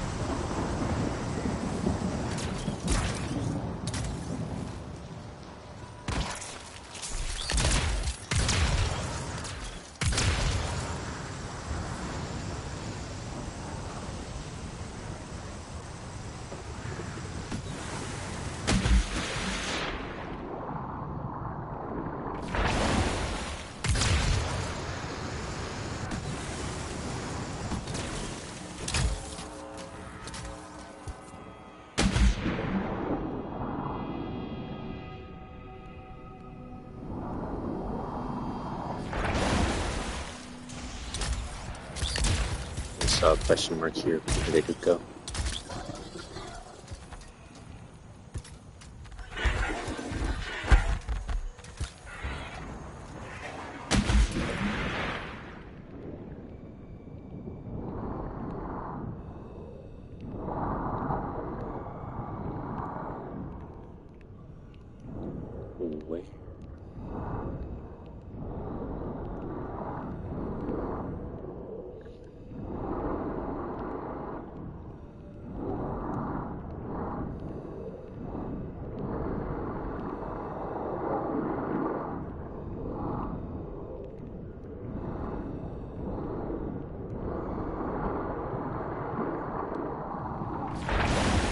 Why does question mark keep vanishing when I go underwater, but appearing when I jump out of it?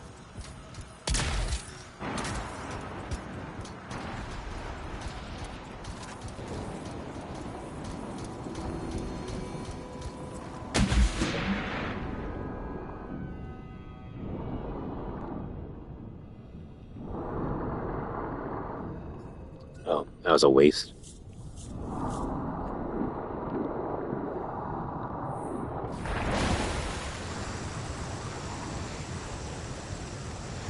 Outlaws have been sighted around here. I have reports of attacks. We could look into it. That's the outlaw gang. Take them down.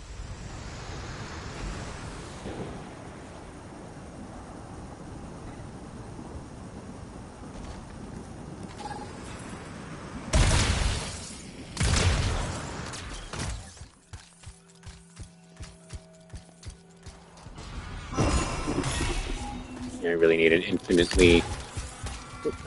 respawning mineral deposit like I found on those mushrooms earlier. That'll make my life so much easier.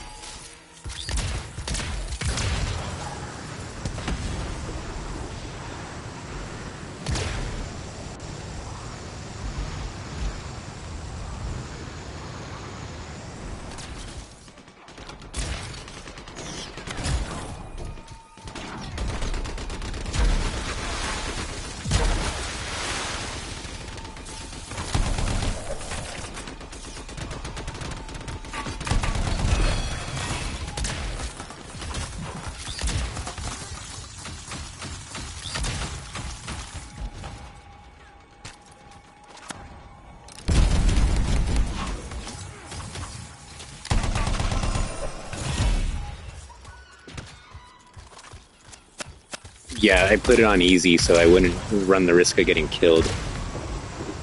I'm basically using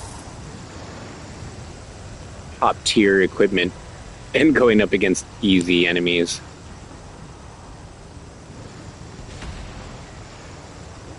I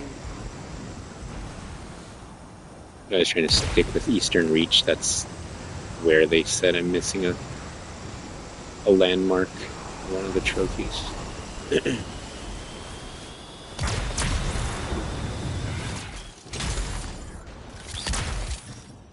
That's another thing that I didn't mention specifically that I liked about this game is how, like, you overheat if you fly too much, but, like, if you fly through, like, a waterfall or something like that, then it, like, cools you off and extends your flying time. And stuff like that's really cool. I really like some of those, like, the flying mechanics in general, I think, are the best part of the game, and I think most people agree. That's usually the one thing that everyone kind of universally praises.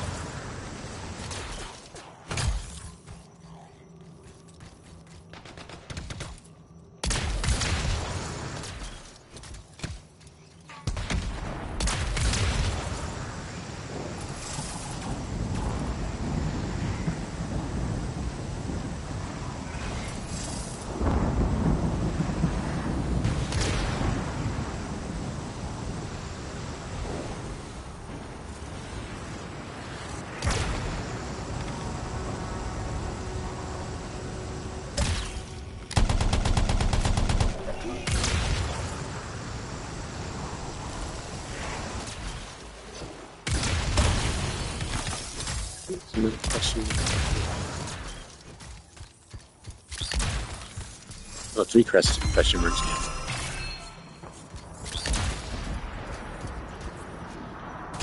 And none of it is what I'm looking for, so...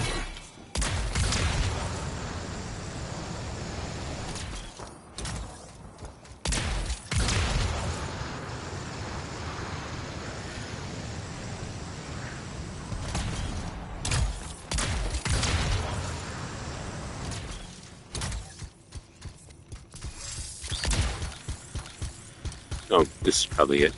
I do need these. 16 more. I think I read that there's like 100 or 120 in total, and then you need 80. Which also works for me. I don't need to find every single one.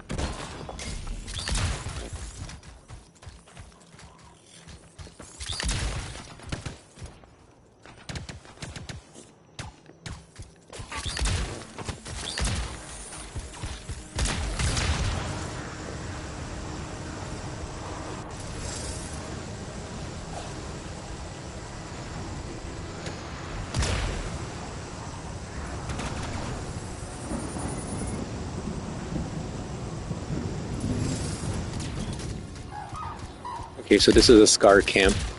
I need 25 SCAR documents. They only spawn in free play, apparently. So I'm hoping... No.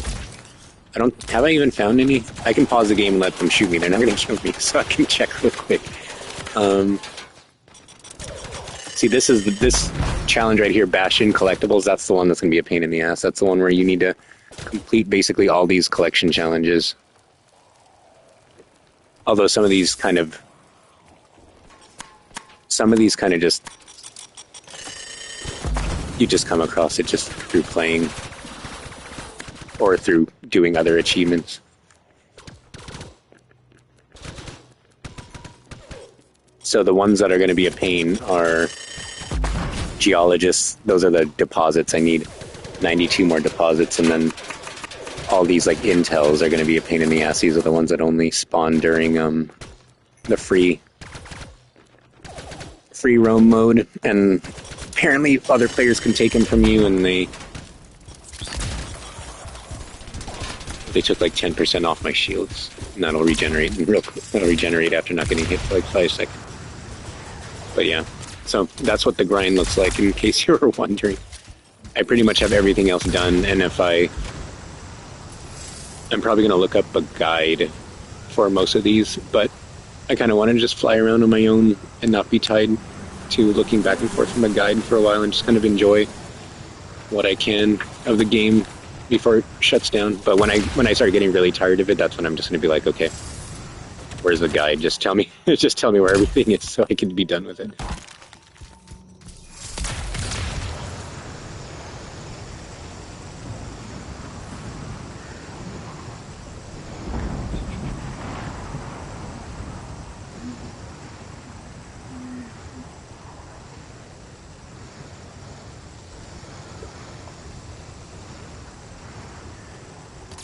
Yeah, pretty much. I mean, it doesn't have any of like...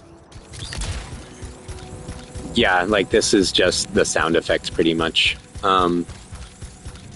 Yeah, and like the game, that's the thing that's like really sucks about it, because I think the gameplay of this is really good. There's just not a lot to do with it. But yeah, there's no music. Like BioWare is kind of known for their dialogue choices, like the Mass Effect and stuff like that, and this doesn't really have that. Like there's a bunch of like really generic, nothing happening conversations you can have, and then they might give you like the option to say one thing or another. They might give you the option to say one thing or another, but they're both basically the same answer, and they have no effect on anything. But the game does have weapons. I just haven't been fighting things since I've been focusing on exploring. But that's like, it has a lot of the same kind of like guns that you would expect, like assault rifles, sniper rifles, shotguns, pistols, all that kind of stuff. And they have different properties. And then each type of mech, or they're not really mechs, but like these suits that you wear in the game, they each have different types of like sub-weapons you can use. So right now I have these I have these mines equipped, and then the specific ones I have, I think, are electric. So they have electric, like elemental damage, and then this one sends like these wraiths, like shadow clones of the character out, and they explode on contact. Then I have this support skill that raises my attack power, and any teammates that are near me, they raise their attack power temporarily. And then every class has a dedicated ultimate ability. So this one becomes invulnerable for a certain amount of time and gets a big power boost to their melee damage. So that's what this one looks like. And then the tank one shoots these big high level explosives. The magic one, I think, gets unlimited. If I remember correctly, it gets unlimited spell casting of every element. Every time you attack, it shoots a random element, and they get to do that temporarily. And then the ranger one, the one that's kind of the jack of all trades, more generic class. That one has lock-on missiles. So if you highlight a bunch of enemies with the camera, it'll put a reticle over them, and then when you shoot it, it shoots homing missiles at everybody that you targeted. But that one is my least favorite because it's it's over really quick, like as soon as you shoot it, and a lot of times you use the ultimate abilities to kind of restore your health, because whenever you use the ultimate with any class, it fully restores your health, and it gives you invulnerability. But for that one, since it's over so quick, you just shoot your missiles and then it's over with. That one is like the worst one, I think. Like even with the tank one that also shoots bombs instead of missiles, it has like I think it has 3 bombs that it can shoot, so you can hold them to like extend your invincibility for a little while instead of shooting them all at once. But yeah, there's other sub abilities. Like I think each mech has like 3 support abilities and then 4 or like 8 sub weapons. Like I don't remember what the difference is, but like there's 2 different classes of sub weapons that goes on each arm. So there's like 4 that you can choose from for one arm, and then 4 you can choose from for the other arm. So altogether, I think each one has 12 unique pieces of equipment that they can mix and match with on their loadouts. It's just that some of them, depending on the class, are kind of similar. Like I think the Ranger class had like a concussion missile and then like a homing missile, and they count as 2 different abilities even though they're both missiles. But for the most part, they're pretty unique from each other.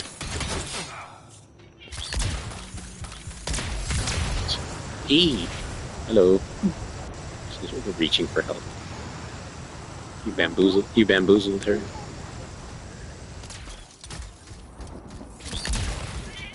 Outlaws have dug into this area. Oh crap! Ton of question marks. Okay, I'm gonna uncover all these question marks, and then after I do that, I'm gonna start trying to head to Kaiser.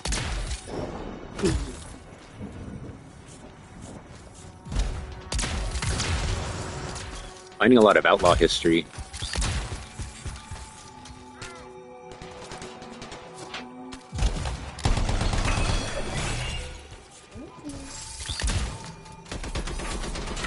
I don't need components. That's like the one thing I don't need. So if you could stop giving me components and give me like documents instead, that'd be cool.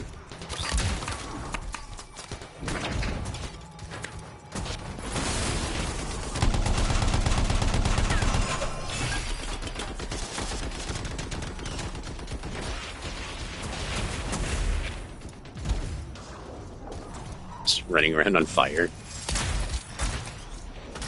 Usually that would tear through my armor, but since it's on easy, I guess nothing will. They appear to be closed for now.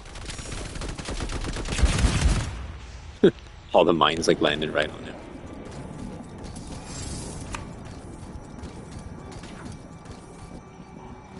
Is it here? No, that's a camera.